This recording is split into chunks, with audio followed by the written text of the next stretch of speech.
শুভ সকাল বন্ধুরা, আশা করি তোমরা সবাই অনেক ভালো আছো। বাইরে দেখো কি পরিমাণে যে কুয়াশা পড়েছে, আর এর ভেতরে আমরা সবাই মিলে রেডি হয়ে যাচ্ছি এখন কলকাতা পিয়ারলেস হসপিটালে।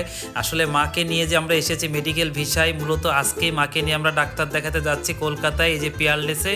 আর মার দেখো কি অবস্থা, বাইরে যে পরিমাণে ঠান্ডা, এর ভিতরে মা আরও হাঁটতেই পারছে না, আমি ধরে ধরে নিয়ে যাচ্ছিলাম। আর এই যে আমাদের গাড়িটাও রেডি, এখন আমরা রওনা দিচ্ছি। দেখো বন্ধুরা বাইরে যে কত ঠান্ডা, আর এইবার যে কি পরিমাণে ঠান্ডা পড়ছে, সবারই অবস্থা খুবই খারাপ। আর পিছনে দেখো দিদি বসে আছে, আর আমরা তিনজনের সামনে, আর জামাইবাবু হলো সামনে বসেছে। যাবার পথে হাবড়া থেকে এই যে জনতা মিষ্টান্ন ভাণ্ডার থেকে কিছু সন্দেশ কিনে নিলাম। রাস্তায় আমরা খাওয়া দাওয়া করবো, কারণ এখানকার মিষ্টি সবাই পছন্দ করে। আর দেখতে পাচ্ছি যে গুড়ের সন্দেশগুলো যে কি সুন্দর। তারপরে আমাদের কিছু সন্দেশ কিনা হয়ে গেলে এখন আমরা আবার রওনা দিয়েছি। আর কিছুক্ষণের ভিতরে দেখো আমরা এয়ারপোর্টের রাস্তাটাও পার হয়ে গেলাম। আজকে ছিল 1 জানুয়ারি, রাস্তাঘাট এর জন্য অনেক ফাঁকা, আমরা কোনো জ্যামজট পাইনি, খুবই আরামসে আমরা চলে আসি পিয়ারলেস হসপিটালে। দেখতেই পাচ্ছ আমরা এসে পৌঁছাই গিয়েছি। এই যে এখন আমরা গাড়ি থেকে সবাই নামলাম, নামার সাথে সাথে মাকে একটা হুইল চেয়ারে করে আমরা চলে যাই ফার্স্ট ফ্লোরে, কারণ মাকে যে ডাক্তার দেখাবো সেই ডাক্তার ফার্স্ট ফ্লোরেই বসে।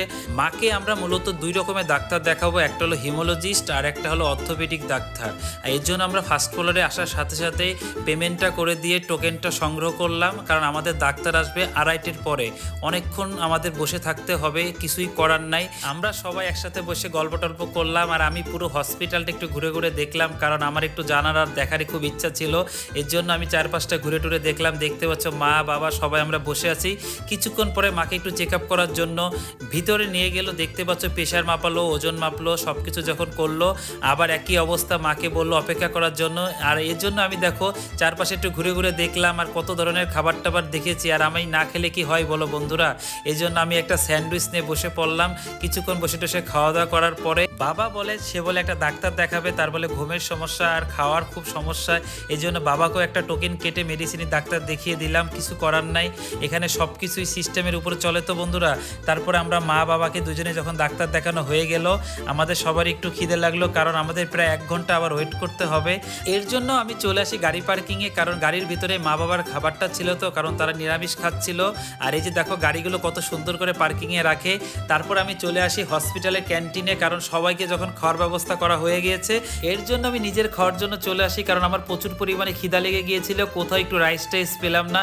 এর জন্য একটা পনির দোসা আর একটা চিকেন স্যান্ডউইচ অর্ডার দিলাম। খুবই মজা করে খাওয়া দাওয়া করলাম।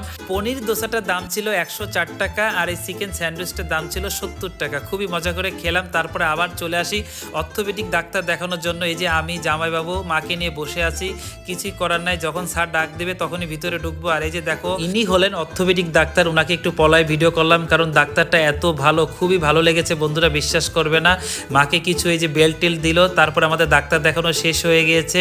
আর এই যে দেখো আমরা এখন গাড়ি নিয়ে রওনা দেবো। এই যে মাকে দেখো গাড়িতে উঠা দেওয়ার জন্য চলে এসেছে, এই যে বাবা পিছন পিছন যাচ্ছে। পিয়ারলেস হসপিটালের সার্ভিসটা আমার এতটাই ভালো লেগেছে, আর ডাক্তারগুলো এতটাই অমায়িক, একটা অসুস্থ রোগীও সুস্থ হয়ে যাবে ওনাদের ব্যবহারের জন্য। যাই হোক আমরা এখন রওনা দিচ্ছি। হসপিটাল থেকে কাকুরগাছি যাচ্ছি, এই যে হরিওঙের মন্দিরে। আমার শ্বশুর শাশুড়ি দিদি জামাইবাবু ওনাদের হলো গুরুধাম, তাই আমরা আসলাম সবাই মিলে, কারণ আমিও এর আগে একবার এসেছিলাম। এখানে আসলে যে কি ভালো লাগে। আমার শাশুড়ি এই পা ব্যথা নিয়েও দেখো কত কষ্ট করে চলে এসেছে। যাই হোক খুবই ভালো লাগলো। আর আজকের ভিডিওটা দিনভরে যা যা করেছি সবই তোমাদের সাথে আমি শেয়ার করেছি বন্ধুরা। তারপরেও শেষ করছি না, কারণ দেখো রাস্তাটা কি সুন্দর সাজিয়েছে 31 উপলক্ষে, আর এত সুন্দর লাগছিল, তাই ভাবলাম তোমাদের সাথে আমি একটু শেয়ার করি। তাহলে বন্ধুরা আজকের ভিডিওটা কেমন লাগলো অবশ্যই কমেন্টে জানিও, কারণ আমি আজকে দিনভরে কষ্ট করার পরও এডিট করে তোমাদের জন্য তাড়াতাড়ি ভিডিওটা ছেড়ে দিলাম। ভালো থেকো, টাটা।